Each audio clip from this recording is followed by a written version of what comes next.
বিসমিল্লাহির রহমানির রহিম। উচ্চ মাধ্যমিক শ্রেণীর আমার প্রিয় শিক্ষার্থীবৃন্দ, আসসালামু আলাইকুম রহমতুল্লাহ বারাকাতুহু। আশা করি ভালো আছো সবাই। কোভিড-19 থাবায় গোটা বিশ্ব যখন টালমাটাল, আমরা তোমাদের জন্য অনলাইন ভিত্তিক শ্রেণী কার্যক্রম নিয়ে এসেছি। আমি আলোচনা করছিলাম তোমাদের হিসাব বিজ্ঞান দ্বিতীয় পত্র দ্বিতীয় অধ্যায় অংশীদারের ব্যবসায়িক হিসাব। আমি বলেছি 4টি ক্লাসের মাধ্যমে আমি অধ্যায়টি শেষ করতে চেষ্টা করব। অংশীদারি কারবার, যেহেতু একাধিক অংশীদার, তাদের মধ্যে চুক্তিপত্র সংক্রান্ত, হিসাব রক্ষণ সংক্রান্ত, দেনা পাওনা সংক্রান্ত নানা সমস্যা থাকতে পারে। আমরা চেষ্টা করব 3টে অঙ্কের মাধ্যমে সমস্ত সমন্বয়গুলো সমাধান করার। তারপরে যদি কিছু সমস্যা বা কিছু সমন্বয় বাদ পড়ে যায়, পরবর্তীতে আমরা এটি আলোচনা করব ইনশাল্লাহ। আমি আগেই বলেছি, অনলাইন শ্রেণী কার্যক্রমে আমরা কেউ অভ্যস্ত নই। সময়ের প্রয়োজনে, তোমাদের প্রয়োজন আমরা এগিয়ে এসেছি। অনলাইন শ্রেণী কার্যক্রমে বক্তা একদিকে তো বোর্ড একদিকে তো ক্যামেরা একদিকে। এমনও হয়েছে আমি ক্লাস রেকর্ড করার পরে দেখি যে আমি সম্পূর্ণ বোর্ডের বাইরে, আবার নতুন করে ক্লাসটা আমাকে ভিডিও ধারণ করতে হয়েছে। আমার জন্য এটি যেমন সমস্যাপূর্ণ, ঠিক তেমনি তোমাদের অনেকের জন্য আসলে এটি আয়ত্ত করা কিছুটা কঠিন। তোমাদের অনেকের অ্যান্ড্রয়েড মোবাইল নেই, ডাটা সমস্যা, কিছুটা কস্টলিও বটে।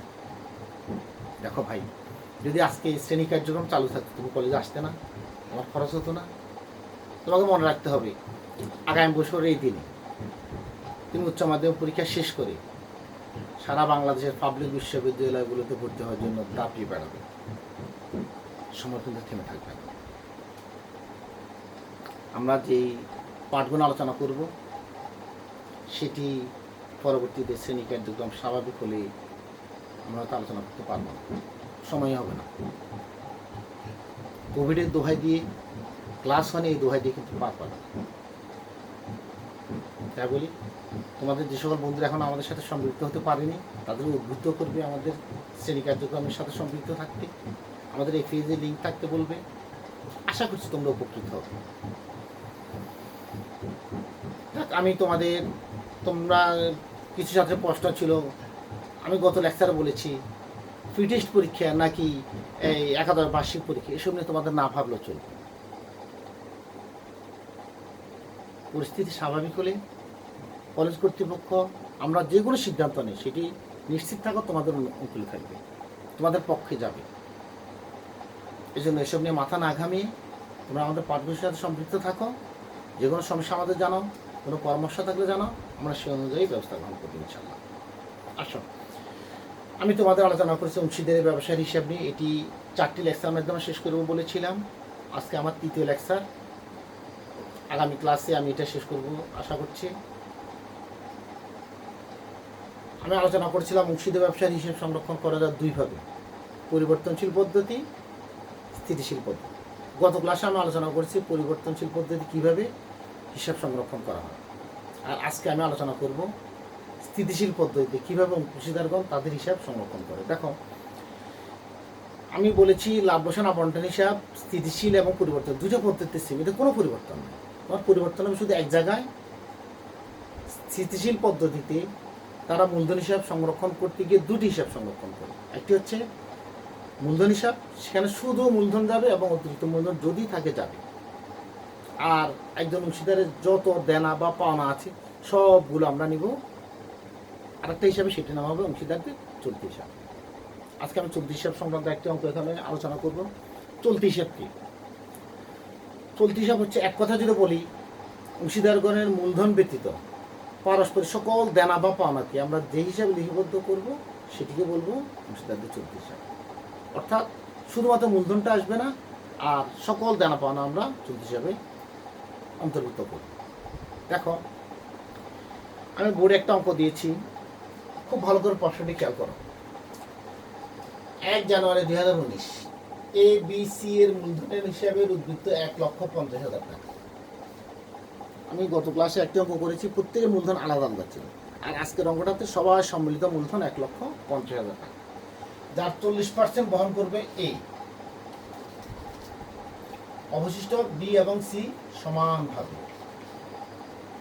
অর্থাৎ 1,50,000 টাকা মূলধন হিসাবে উদ্ভিদ যদি থেকে থাকে, 40% এ অর্থাৎ 60,000 টাকা হচ্ছে এ, বাকি 60%, 30% বি, 30% সি। তাহলে বি এর কত হবে? 45,000 টাকা, সি এর মূলধনও 45,000 টাকা। তাহলে মূলধন হবে এ 60,000, বি 45,000 এবং সি 45,000 টাকা। লাভ লোকসান কীভাবে বন্টন করবে এটা চুক্তিপত্রে বলা নেই। আমরা শিখেছি গত ক্লাসে লাভ লোকসান কীভাবে বন্টন করে, যদি চুক্তিপত্রে বলা না থাকে অংশীদারগণ লাভ লোকসান সমান হারে বন্টন করবে। এই প্রশ্নটা তোমাদের থাকতে পারে, অংশীদারগণ লাভ লোকসান বন্টন করবে কীভাবে? চুক্তিপত্রে স্পেসিফিক কিছু বলা না থাকলে লাভ লোকসান বন্টন করবে সমান হারে। তারপর আসো, একই তারিখে তাদের চলতি হিসাবের উদ্বৃত্ত যথাক্রমে 15,000 টাকা ক্রেডিট, 10,000 টাকা ক্রেডিট, 12,000 টাকা ডেবিট। মূলধন হিসাব কখনো ডেবিট উদ্বৃত্ত হয় না। চলতি হিসাবে ডেবিট উদ্বৃত্ত হতে পারে, ক্রেডিট উদ্বৃত্তও হতে পারে। এখানে আমরা দেখিয়েছি দুজন অংশীদারের ক্রেডিট উদ্বৃত্ত আছে, অর্থাৎ তারা কারবার থেকে পাবে, আর তৃতীয় অংশীদার সে কারবারকে দেনা আছে কত? 12,000। এর বাইরে আছে সি এর ঋণ হিসাব 12,000 টাকা। সি আমাকে একজন অংশীদার কারবারকে ঋণ দিয়েছে, কবে দিয়েছে সেটা আমরা জানি না, গত বছর দিয়েছে অথবা তার আগের বছর দিয়েছে। এই বছরের শুরুতে এই ঋণ হিসাবের উদ্বৃত্তটা ছিল, অর্থাৎ সে এই ঋণের উপরে চুক্তি মোতাবেক সুদ পাবে। চুক্তিতে বলা আছে সুদ পাবে 8% থাকে। গত ক্লাসে আমরা অঙ্ক করেছি ঋণের উপর সুদ পাবে 6%, যেহেতু চুক্তিপত্রে কিছু বলার ছিল না। আজকের অঙ্কটাতে চুক্তিপত্রে বলা আছে ঋণের উপর সে 8% হারে সুদ পাবে। আসো, চুক্তি অনুযায়ী উত্তোলন চলতি হিসাবের জ্যার এবং ঋণের উপর মূলধনের উপর সুদ ধার্য করতে বলা হয়নি, ধরবো না। উত্তোলনের উপর সুদ ধার্য করতে বলা হয়েছে, উত্তোলনের সুদ ধার্য করবো আমরা 8% হারে। চলতি হিসাবের জ্যার, যার ক্রেডিট জ্যার আছে সেই ক্রেডিট জ্যারের সুদটা তার জন্য আয়, যার ডেবিট জ্যার আছে তার সুদটা কারবার, তার জন্য ব্যয়, কারবারের জন্য আয়। ঋণের সুদ সংশ্লিষ্ট অংশীদার যে ঋণ দিয়েছে সে ঋণের উপর সুদ পাবে। তারপর আসা, বছরের সম্ভাব্য লাভের প্রত্যাশা প্রত্যেক মাসের প্রথম তারিখে এ, মাঝামাঝি তারিখে বি, শেষে সি। তিনজন অংশীদার কারবার থেকে টাকা উত্তোলন করে এবং টাকা উত্তোলন একজন মাসের শুরুতে, একজন মাসের মাঝখানে, একজন মাসের শেষে। কীভাবে হিসাবভুক্ত করতে এটা আমরা গত ক্লাসে শিখেছি। তারপর আসো, তাদের উত্তোলনের পরে যথাক্রমে 500 টাকা, 400 টাকা এবং 300 টাকা সুদ ধার্য করতে হবে। এটি আমাদের জন্য শিক্ষণীয়। যদি উত্তোলনের সুদ ধার্য করতে বলা হয় এবং উত্তোলনের সুদ যদি প্রশ্নে দেয়া থাকে, তাহলে আমরা সুদ বের করতে হবে না, যেটি দেওয়া আছে সেটি দিয়ে আমরা অঙ্ক করব। এখানে উত্তোলনের সুদ বের করে দেওয়া আছে। তারপর আসো, সি কারবার থেকে 12,000 টাকা বেতন পাবে। বেতন পাবে অংশীদার সি। বেতন সংক্রান্ত সমস্যা গত ক্লাসে আমরা আলোচনা করেছি। আজকে একটু ব্যতিক্রম আছে, একটু খেয়াল করো। যার অর্ধেক এ, অবশিষ্টাংশ কারবার। একজন অংশীদার কারবার থেকে বেতন পাবে, সেটি তার জন্য আয়, কারবার জন্য খরচ। এখন কারবার খরচ কতটুকু? কারবার যতটুকু দিবে ততটুকু কারবার খরচ, বাকিটা কারবারের জানার বিষয় না। সে বেতন পাবে 12,000 টাকা। অংশীদার এ ব্যক্তিগতভাবে তাকে অর্ধেক দিবে, অর্থাৎ 6,000 টাকা দিবে। সেটি কারবারের কোনো সম্পৃক্ততা নাই। কারবার সম্পৃক্ততা হচ্ছে কারবার থেকে যে অর্ধেক দিবে, অর্থাৎ 6,000 টাকা কারবারের খরচ, সেটা আমরা আবন্টন হিসাব করার সময় সেখানে দেখাবো। তারপর আসো, সি বন্টনযোগ্য লাভের উপর কমিশন পাবে 5%। আমরা গত ক্লাসে আলোচনা করেছি কোনো অংশীদার কারবারের জন্য যদি এক্সট্রা কোনো কাজ করে থাকে সে কমিশন দাবি করতে পারে। তার কমিশন ধার্য করার দুটো পদ্ধতি আছে, যেটা আমরা প্রথম পত্রে চূড়ান্ত হিসেবে শিখেছি। তার কমিশন ধার্য করা পূর্ববর্তী নিট লাভ বা বন্টনযোগ্য লাভের উপর, তার কমিশন ধার্য করা পরবর্তী বন্টনযোগ্য লাভের উপরে। আমরা এখানে দিয়েছি তার কমিশন বাদ দেওয়ার পরবর্তী। খেয়াল করো,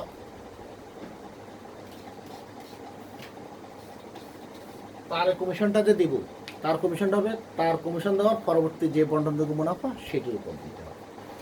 এটা আমরা দেখাবো। এখানে ভুল হয়েছে।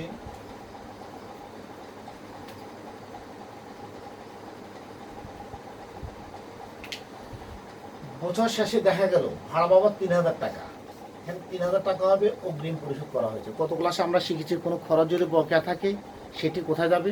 আজকে এখানে দেখেছি খরচের যদি অগ্রিম থাকে সেটি আমরা কোথায় দিব। খরচের ভাড়া 3000 টাকা অগ্রিম দেওয়া আছে, সেটিকে আমরা লাভ লোকসান আবন্টন হিসেবে ক্রেডিট দিয়ে দেব। এখানে খেয়াল করো, ঋণ ইস্যু ডেবিট করার পর অন্যান্য সমন্বয় সাধনের পূর্বে কারবার লাভের পরিমাণ 34,330 টাকা। আমাদের খেয়াল রাখতে হবে ঋণের সুদ হিসাবভুক্ত করার পর নিট লাভ দেওয়া আছে, তার মানে ঋণের সুদ লাভ লোকসান আবন্টন হিসেবে যাবে না। আমি তোমাদের বিগত ক্লাসগুলোতে বলেছি প্রশ্নে একটা নিট লাভ দেওয়া থাকবে এবং নিট লাভ যে লাইনে আছে সেই লাইনে স্পেসিফিক বলা থাকবে কোন কোন সমন্বয়গুলো হিসাবভুক্ত করে নিট লাভ বের করেছে, সেটি আবন্টন হিসেবে যাবে না। এখানে বলা আছে ঋণের সুদ হিসাবভুক্ত করার পরে, অর্থাৎ ঋণের সুদ আবন্টন হিসেবে আমরা নেব না। নিট লাভ দেওয়া আছে, তোমার করণীয় ক ঋণ হিসাব প্রস্তুত করো, ক লাভ লোকসান আবন্টন হিসাব, অংশীদার গণে 34। এই হলো আমাদের প্রশ্ন। প্রশ্নটা ভালো করে বুঝতে পারলে তোমার অঙ্ক ঠিক সেখানে সলিউশন হবে। আসো, প্রথম প্রশ্ন ছিল আমাদের সি এর ঋণ হিসাব। সি করণীয় ক সি এর ঋণ হিসাব। সি এর ঋণ হিসাব আমরা বলেছি বছরের শুরুতে উদ্বৃত্ত ছিল, উদ্বৃত্ত আমরা বছরের শুরুতে ব্যালেন্স বিএফ নামে দেব 2019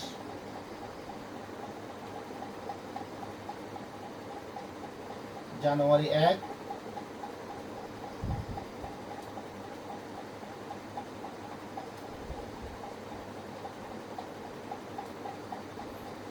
ছিল 12,000 টাকা। ব্যালেন্সটা আমরা যেভাবে বসা ব্যালেন্স বিএফ বা বিটি নামে বসা দেব, সেই ঋণের উপর সুদ পাবে 8% হারে। তার ঋণের সুদ লাভ লোকসান আবন্টন হিসেবে যাবে না, কিন্তু তার ঋণ হিসেবে যাবে। 12,000 টাকার উপর 8% আর পুরো বছরের সুদ পাবে সে কত? ডিসেম্বর 31।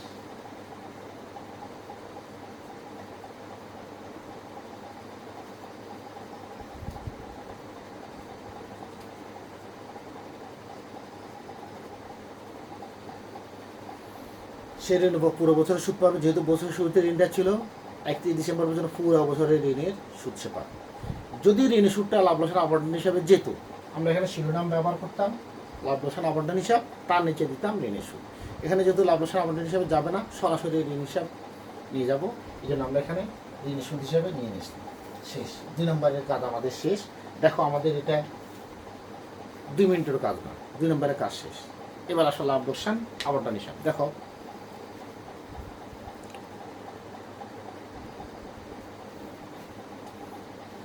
দেখো আমরা আলোচনা করবো লাভ লোকসান আবন্টন হিসাব নিয়ে। আমরা আগে বলেছি লাভ লোকসান আবন্টন হিসাব শুরু করব নিট লাভ দিয়ে। নিট লাভ 34,340 টাকা। এখানে শিরোনাম দিব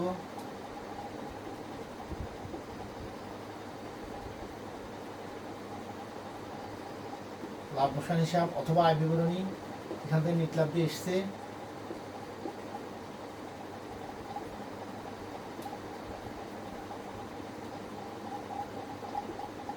34,340 টাকা। নিট লাভটা বসিয়ে দেবো শুরুতে এবং জানবো কোন কোন দফাগুলো আবন্টন হিসেবে আসবেন।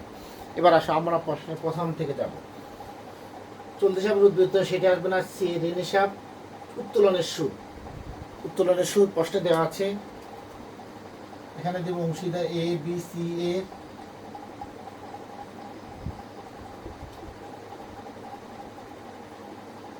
চলতি হিসাব উত্তোলনের সুদ কে পাবে? B C. বলা আছে 500 টাকা, 400 টাকা এবং 300 টাকা। এ 500 টাকা, বি 400 টাকা, সি 300 টাকা। ওটা নিয়ে যাবো। আবার বলি, উত্তোলনের সুদ ধার্য হতে প্রশ্ন বলা আছে 8% হারে, আর উত্তোলনের সুদ প্রশ্নে বের করে দেওয়া আছে, সুতরাং আমরা আর বের করতে হবে না, যেটি বের করে দিয়েছে তারা সেটি বসিয়ে দিই। চলতি হিসাবে জ্যারের উপর 8% হারে সুদ পাবে। চলতি হিসাবে জ্যারের সুদ, যার ক্রেডিট জ্যার আছে তার সুদটা কারবার জন্য খরচ, তার জন্য আয়। এ ও বি এ চলতি হিসাব,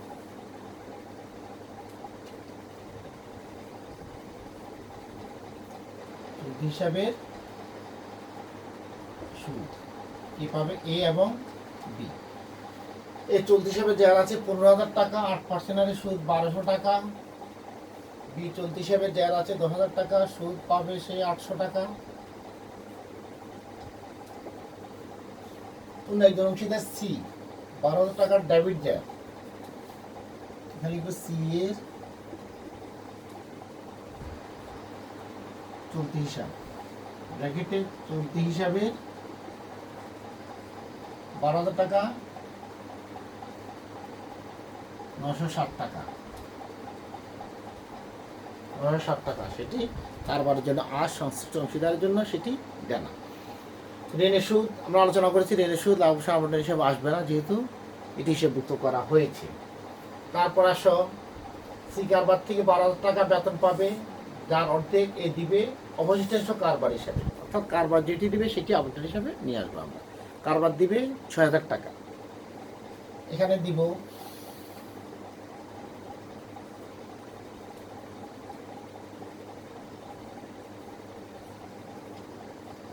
চলতি হিসাব,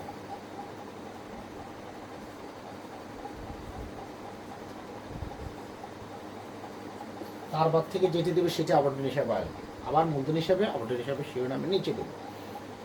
তারপর আসো অবশিষ্টাংশ কারবার হিসাবে চার্জ করবে সি বন্টনযোগ্য মুনাফার উপর কমিশন পাবে। সি এর চলতি হিসাবে নিচে লিখবো কমিশন, যেহেতু শিরোনাম একবার ব্যবহার হয়েছে আমরা আবার দিব না। সি এর কমিশনটা কত সেটা আমরা ক্যালকুলেশন করে দেখাতে হবে, সেটা আমরা একটু পরে আসছি।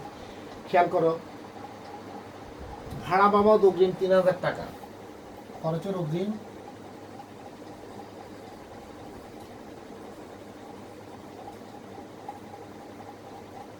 3,000 টাকা শেষ। আমাদের সমস্ত খরচ এবং আয়গুলো চলে এসছে, শুধুমাত্র সি বন্টনযোগ্য মুনাফার যে কমিশন পাবে সেটি বাকি আছে। আমরা প্রথম বন্টনযোগ্য মুনাফা বের করব। খেয়াল করো কত হয়, ক্রেডিট দিয়ে যোগফল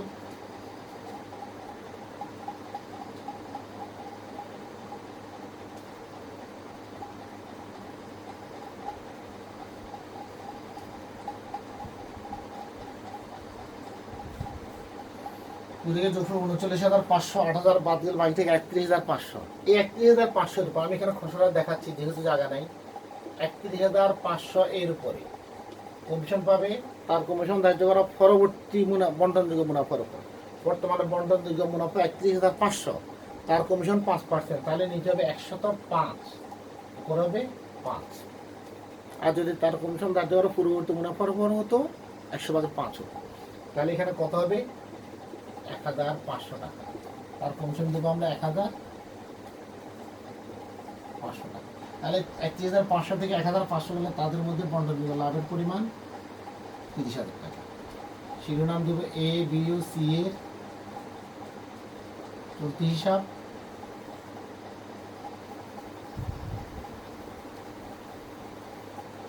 মুনাফার অংশ এ বি সি। এখন এ বি সি কী হারে পাবে, তাহলে মূলধন 40%, 30%, 30%। তোমরা অনেকেই ভুলটা করো, অনুপাত হবে 4-3-3, তোমরা অনেকে এটা মনে করো, কিন্তু আমরা বলেছি যদি চুক্তিপত্র বলা না থাকে একজন অংশীদার যত বেশি মূলধন দিক তারা লাভ লোকসান বন্টন করবে সমান হারে। তাহলে এখানে 30,000 টাকা তাদের মধ্যে বন্টন করবো সমান হারে। এই 10,000 টাকা, বি 10,000 টাকা, সি 10,000 টাকা, লাভ লোকসান বন্টন হিসাবে কাজ শেষ। খুব জটিল তার কিছু নেই, তুমি শুধু মনে রাখবে কারবারের সকল খরচগুলো আবন্টন হিসাবে ডেবিটে দিব, কারবারের সকল আয়গুলো আবন্টন হিসাবে ক্রেডিটে দিব। আমরা এটা ক্লোজ করে ফেলতে পারি।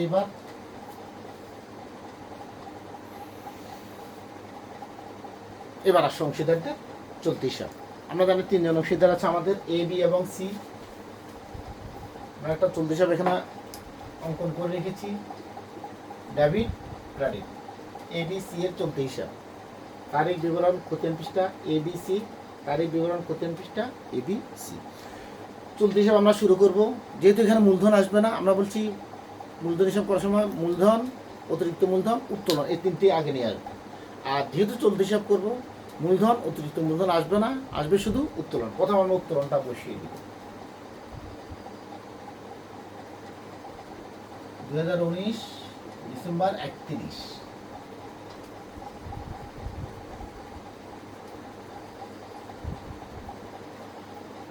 এই উত্তোলন করেছে মাসে 1200 টাকা করে, 12 মাসে 14,400। বি উত্তোলন করেছে মাসে 1000 করে, 12 মাসে 12,000। সি উত্তোলন করেছে মাসে 500 করে, 12 মাসে 6,000। তারপর আমরা বসাবো তাদের চলতি হিসাবের প্রারম্ভিক জ্যার 2019।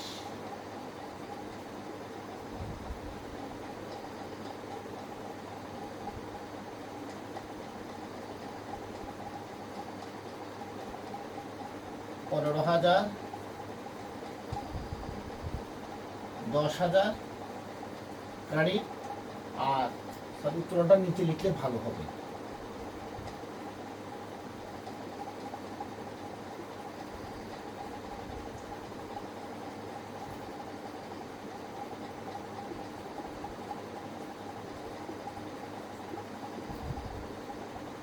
শুরুতে আমরা ব্যালেন্সটা বসাবো।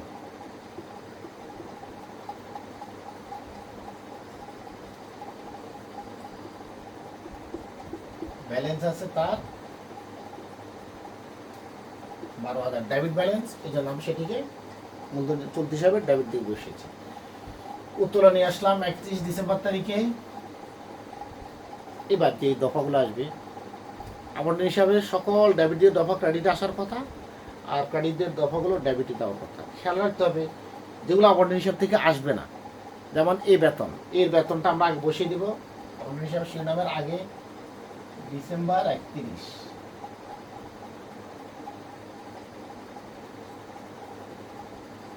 এর চলতি হিসাব নামে।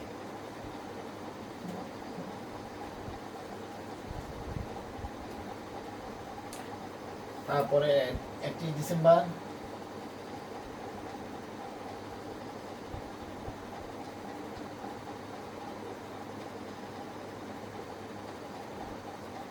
আলোচনা বন্টন হিসাব। আলোচনা বন্টন হিসাব থেকে দেখো প্রথম চলতি হিসাবের সুদ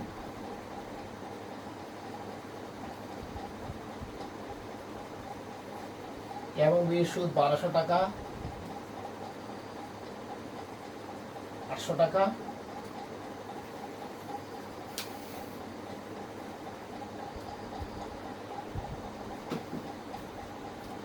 দেখো চলতি হিসাবে সুদ এলো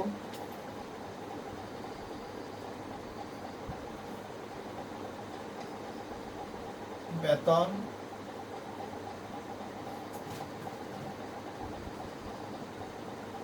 6,000 টাকা,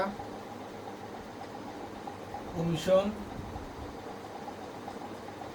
সি পাবে 1,500 টাকা, মুনাফা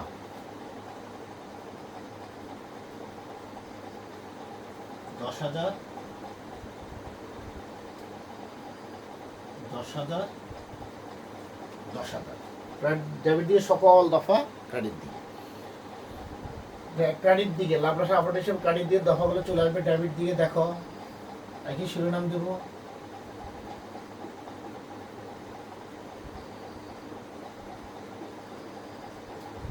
লাভরাশি বন্টন হিসাব। প্রথম উত্তোলনের সুদ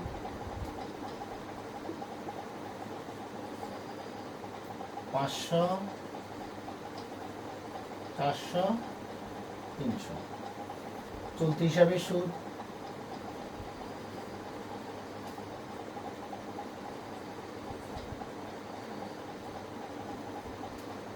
560 টাকা।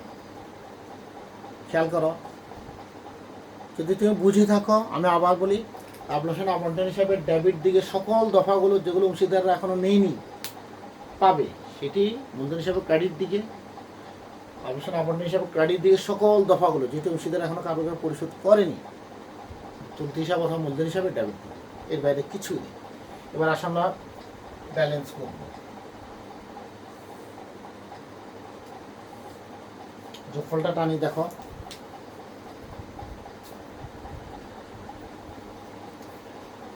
দেখো আমরা যোগফল নির্ণয় করেছি।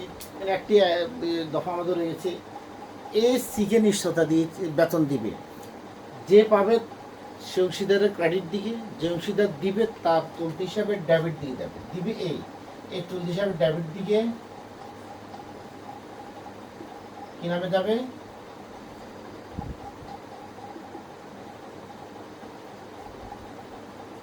চলতি হিসাব। তাহলে আবার বলি, কোন অংশীদার যদি অন্য কোন অংশীদারকে বেতন বা কমিশনের কিছু অংশ দিয়ে, যে অংশীদার পাবে সে অংশীদারের চলতি হিসাব অথবা মূলধন হিসাবে ক্রেডিট দিকে, যে অংশীদার দিবে তার মূলধন হিসাবে ডেবিট দিয়ে বিপরীত নামে যাবে প্রথমে। দেখো আমরা যোগ করেছি টোটাল 23,500, সি চলতি হিসাবের উদ্বৃত্ত ক্রেডিট উদ্বৃত্ত 4,240 টাকা, আগে ডেবিট উদ্বৃত্ত ছিল, হিসাব ফলে এসেছে 4,240 টাকা ক্রেডিট উদ্বৃত্ত আছে।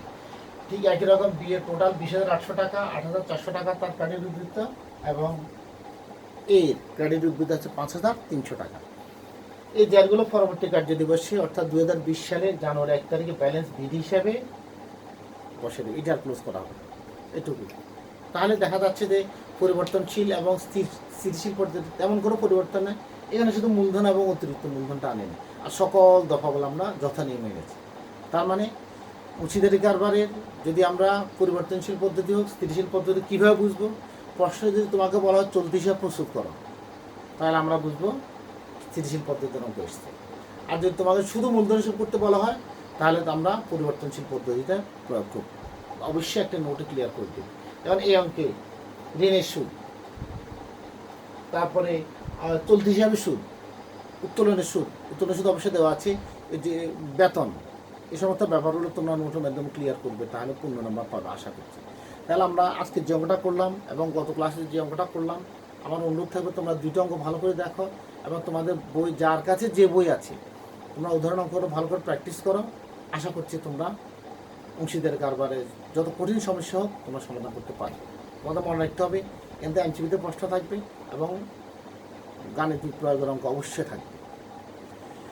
আমরা আগামী ক্লাসে তোমাদের সমন্বিত মূলধন হিসেবে নিয়ে আলোচনা করবো, অত্যন্ত গুরুত্বপূর্ণ, সেটি প্রায় সময় বোর্ডে এসে থাকে। আমি আগে বলেছি 3টে অঙ্কের মধ্যে আমি চেষ্টা করব পুরো অধ্যায়টা কাভার দেওয়ার জন্য।